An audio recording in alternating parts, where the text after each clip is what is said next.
बुंद जो पड़ा समुद्र में, जो सो जाना सब कोय, समुद्र समाना बुंद में, सो जाने बिरला कोय।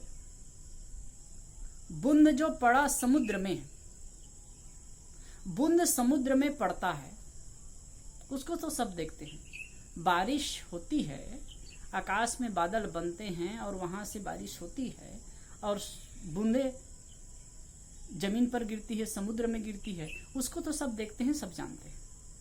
लेकिन समुद्र समाना बुंद में, समुद्र समाना बुंद में समुद्र ही समाया हुआ है।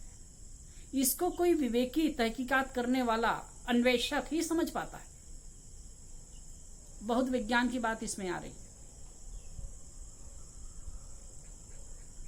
भाई आकाश से पानी गिरता है, बादल जो से पानी गिरता है, उसको सब तो देखते हैं, सामान्य आदमी भी समझता है नहीं गिर रहा है। लेकिन इस सागर से, पृथ्वी में सागर से जो पानी है, वहां से पानी वाष्प बन करके ऊपर आकाश में जाता है, वाष्प होकर के आकाश में जाता है और वही बूंद रूप में गिरता है। मतलब वो बूंद में समुद्र समाया हुआ है। इसको कोई बिरला जानता है, इसको अन्वेषक है वही जानता है, समझता है। सामान्य जन नहीं समझ पाते। ठीक ऐसे ही एक उदाहरण, बूंद जो पड़ा समुद्र में, सो जाना सब कोई।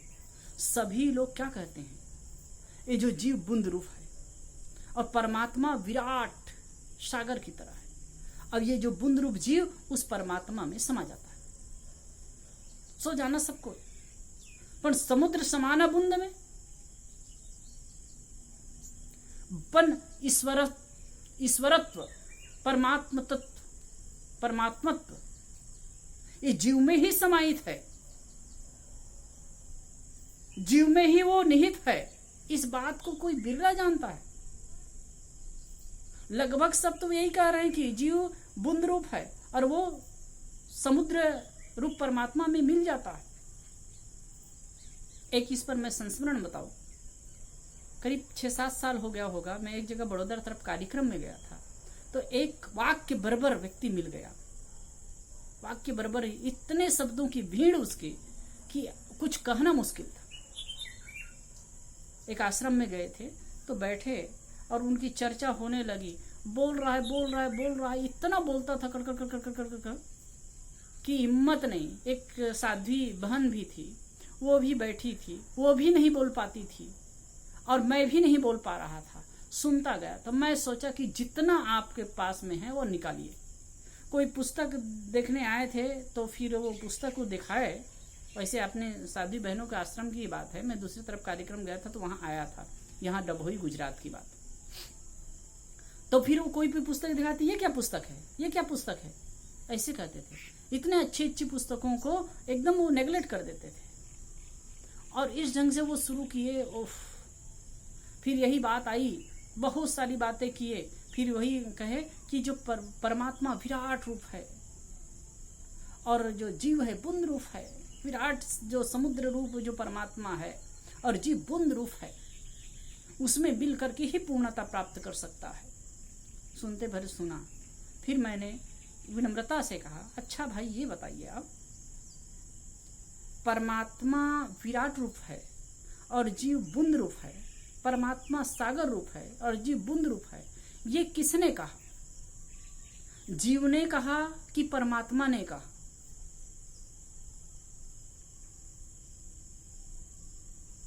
जीव ने ही कहा है कि परमात्मा ने कहा है? आप बताइए। तो चुप, क्या इसका उत्तर मैं नहीं दे पाऊंगा। तो मैं कहा, अभी तक के बहुत बकबक कर रहे थे, इतना बोल रहे थे, अब कहिए ना भाई, जो चीज आप कह रहे थे, मैं प्रश्न पूछता हूं, उत्तर दीजिए। शांत हो गया। मैं कहा, ये सब बातें जीव ही तो कह रहा है कि मैं बूंद रूप हूं, परमात्मा समुद्र रूप है। लेकिन परमात्मत्व इस जीव में ही निहित है। इसको कितने लोग जानते हैं?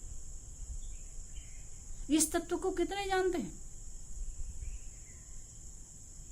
जैसे गीता में आए सर्वभूतानाम हृदय से अर्जुन तिष्ठति, सर्वभूत प्राणियों में ईश्वर निवास करता है। तो ईश्वर निवास करता है तो क्या यहाँ दो की अनुभूति होती क्या? वो जीव में ही परम तत्व निहित है।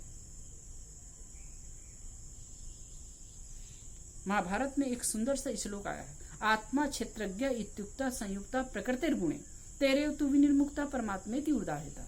बहुत सुंदर इसका विश्लेषण किया गया है। आत्मा क्षेत्रज्ञ इत्युक्ता संयुक्ता प्रकृतिर्गुणे, प्रकृति के गुणों से जब संयुक्त है जीव, जब प्रकृति के गुणों से संयुक्त है मतलब संसार में वो आसक्त है, संसार में वो फंसा हुआ है, तब वो क्षेत्रज्ञ कहलाता है। क्षेत्र का जानने वाला मतलब जीव है, लिमिट में है, संकीर्ण है, बंधा हुआ है। तेरे तो विनिर्मुक्त, जब इससे अच्छी तरह विमुक्त होता है तो परमात्मे उदाहृता, तो वो परमात्मा हो जाता है। जब बंधनों को तोड़ देता है ये जीव, निश्चित ही कोई संत महापुरुष है, कोई संत गुरुजन है जो उस स्थिति को उपलब्ध है, कोई भी हो, बुद्धत्व को प्राप्त है, वो भी एक सामान्य जीव ही थे, धीरे धीरे अपने कसायों को काट काट करके, तोड़ करके, छोड़ करके ऊपर उठ गए। और ऐसे हमारे लिए आदर्श हैं, उनको देख करके हमको प्रेरणा लेनी चाहिए। लेकिन जीव के अंदर वो परमात्मत्व है। यदि आप में पूर्णत्व नहीं है तो कहीं से भी आप प्राप्त करके पूर्णत्व हासिल नहीं कर सकते। आजकल कितने लोग होते हैं परमात्मा दर्शन के लिए बहुत ललायित रहते हैं। एक सहज सी बात है, यदि परमात्मा दर्शन के लिए आप ललायित हैं, परमात्मा चाहे जिस किसी ईश्वर को मानते हो, जिस किसी आप इष्ट को मानते हो, सचमुच में वो आ जाए, आप एक कल्पना कीजिए, भावना कीजिए, सचमुच में वो आ जाए तो आप क्या करोगे? क्या कर लेंगे आप? कृष्ण आ जाए, राम आ जाए तो क्या करेंगे? दर्शन करेंगे। कितने समय तक की? 1 minute, 2 minute, 4 minute, 10 minute, 10 minute, 50 minute, 1 घंटा, 2 घंटा, 5 घंटा, कितने समय तक देखते रहेंगे? उसके बाद क्या होगा? उसके बाद क्या होगा? कोई भी बाह्य चीज से मिल करके आप पूरी तरह संतुष्ट नहीं हो सकते। ठीक है भाई, हमारे इष्ट हैं, हमारे श्रद्धेय, हमारे पूज्य हैं, देख करके भाव विभल हो जाएंगे हम कुछ समय के लिए, लेकिन आ करके बैठ जाएं और कहीं दर्शन, इतना आपकी पिपासा रही है, इतने आपकी चाहत रही है, आप मेरे दर्शन कीजिए, और बैठा हूं, अब बिल्कुल आप कहीं एक टकी लगा करके देखते रहिए। आप कब तक के देखते रहोगे? ऐसा हो सकता है? हो ही नहीं सकता साहब। आप बहुत समय तक के उसको नहीं देख सकते। या कोई आपको प्रिजन मिल जाए, या परमात्मा जी जिस को मानते हो वो आपको गला लगा ले, और गला लगाए रहे, और गला लगा करके कहीं 1-2 घंटा खड़े रहे, तब क्या होगा? क्या आप सहज हो सकेंगे? चलो कोई बात नहीं। अगर वो दर्शन आपको दिए, और दर्शन दिए, अब उसके बाद कहे कि भाई आपकी इतनी भक्ति है, मैं आपको अपने धाम में ले जाना चाहता हूं, चलिए आप, और सशरीर ले जाना चाहता हूं, आप क्या सोचते हो? क्या स्थिति होगी आप? मान लो ऐसा कुछ होता नहीं है, लेकिन ऐसा हुआ तो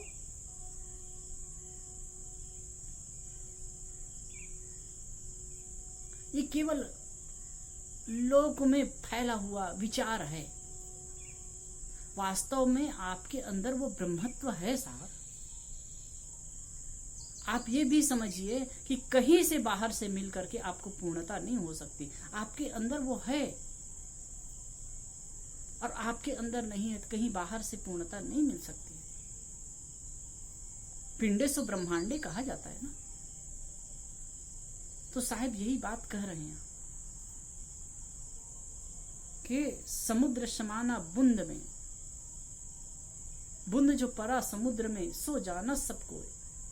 बूंद समुद्र में पड़ता है, उसको तो सब जानते हैं, देखते हैं। सब लोग ये कहते हैं कि जीव ब्रह्म में मिलता है, जीव ईश्वर में मिलता है, ये सब कहते हैं।